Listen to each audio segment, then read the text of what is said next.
The food pyramid. Most of us have probably seen the food pyramid.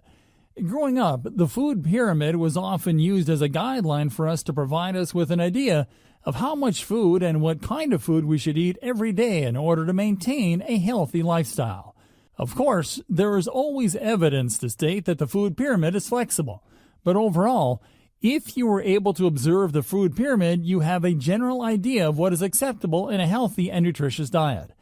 While this may sometimes be controversial, it is still good to have a basic food guide, possibly one that you create yourself. A lot of people will say that it is no longer considered the most healthiest thing to do to eat as many grains as the food pyramid may have suggested.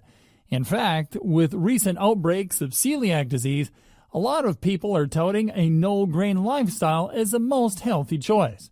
Rather than relying on the food pyramid for your basic guideline of what is healthy to eat, try to take into consideration your own personal experiences with food and go from there. Some people are healthier with a lot of grains, and some are not.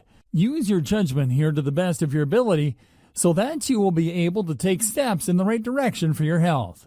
The standard food pyramid recommends as follows. Rice, cereal, pasta, and bread can be as many as 11 servings per day. For vegetables and fruits, you should have between 3 and 5 servings. As far as their eggs go, you can have 2 or 3 servings every day, provided that you are not allergic or lactose intolerant.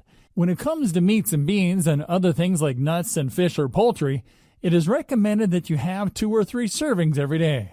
Unsurprisingly, things such as sugar and fat and oil are the very tip of the pyramid, because you should not have any of these things in excess. Rather, use them only as necessary in order to guarantee your healthiest possible lifestyle. Again, this is only referencing the standard food pyramid. Depending on your own singular needs and dietary functions, you may need to modify this chart for yourself. But if you do not have any specific requirements, this is the standard for the food pyramid that can be utilized to your greatest possible advantage in creating a healthier lifestyle.